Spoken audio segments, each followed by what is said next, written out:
ప్రముఖ హీరో పవన్ కళ్యాణ్ మీద యూట్యూబర్ రావణ్ గారి గురించి ఇన్సిడెంట్ ఆంధ్రప్రదేశ్లో జరుగుతుంది. దీని మీద మీ యొక్క స్పందన? I stand with Ravan. Single statement.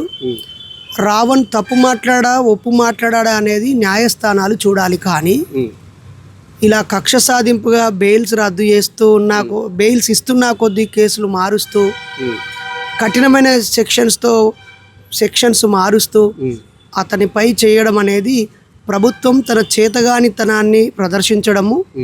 అలాగే రాజ్యాంగం మీద ప్రమాణం చేసి రాగద్వేషాలకు అతీతంగా అంతఃకరణ శుద్ధితో అని ప్రమాణం చేసిన వీళ్ళు కక్ష సాధింపుతో ఉండడం చాలా బాధాకరం. ఇది కూటమి ప్రభుత్వం చేసిన ఒక తప్పు పనిగా నేను భావిస్తున్నాను. ప్రజలు కోపం వచ్చినప్పుడు తిరుతారు, అరే ముఖ్యమంత్రిగా నువ్వు మనిషివారా అని అంటారు.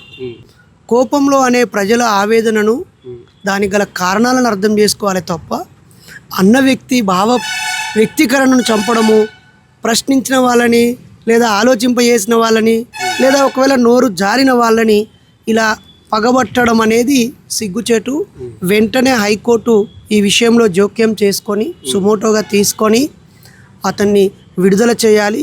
ప్రభుత్వం అతనిపై ఇంకా ఎంత కక్ష సాధింపు చేస్తే సమాజంలో ప్రశ్నించే ప్రజల గొంతు అంత బలంగా వినిపిస్తుంది.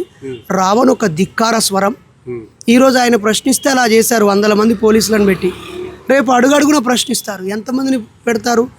విమర్శ సరైందా కాదా, వాళ్ళు చేసిన సూచన సరైందా కాదా అని ఆలోచించాలి తప్ప మాట్లాడిన వ్యక్తి మీద కక్ష సాధింపు అనేది ప్రభుత్వానికి చెడు. ప్రముఖ హీరో పవన్ కళ్యాణ్ మీద యూట్యూబర్ రావణ్ గారి గురించి ఇన్సిడెంట్ ఆంధ్రప్రదేశ్లో జరుగుతుంది. దీని మీద మీ యొక్క స్పందన? I stand with Ravan. Single statement.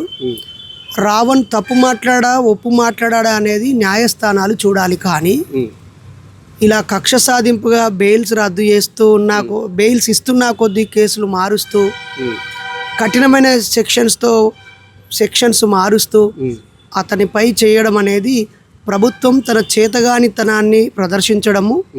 అలాగే రాజ్యాంగం మీద ప్రమాణం చేసి రాగద్వేషాలకు అతీతంగా అంతఃకరణ శుద్ధితో అని ప్రమాణం చేసిన వీళ్ళు కక్ష సాధింపుతో ఉండడం చాలా బాధాకరం.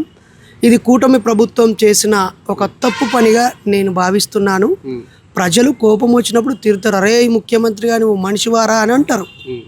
కోపంలో అనే ప్రజల ఆవేదనను దానికి గల కారణాలను అర్థం చేసుకోవాలి తప్ప అన్న వ్యక్తీకరణను చంపడము, ప్రశ్నించిన వాళ్ళని లేదా ఆలోచింపజేసిన వాళ్ళని లేదా ఒకవేళ నోరు జారిన వాళ్ళని ఇలా పగబట్టడం అనేది సిగ్గుచేటు. వెంటనే హైకోర్టు ఈ విషయంలో జోక్యం చేసుకొని సుమోటోగా తీసుకొని అతన్ని విడుదల చేయాలి. ప్రభుత్వం అతనిపై ఇంకా ఎంత కక్ష సాధింపు చేస్తే సమాజంలో ప్రశ్నించే ప్రజల గొంతు అంత బలంగా వినిపిస్తుంది. రావణ్ ఒక ధిక్కార స్వరం. ఈరోజు ఆయన ప్రశ్నిస్తే అలా చేశారు, 100 మంది పోలీసులను పెట్టి. రేపు అడుగడుగున ప్రశ్నిస్తారు, ఎంతమందిని పెడతారు? విమర్శ సరైందా కాదా, వాళ్ళు చేసిన సూచన సరైందా కాదా అని ఆలోచించాలి తప్ప మాట్లాడిన వ్యక్తి మీద కక్ష సాధింపు అనేది ప్రభుత్వానికి చెడు.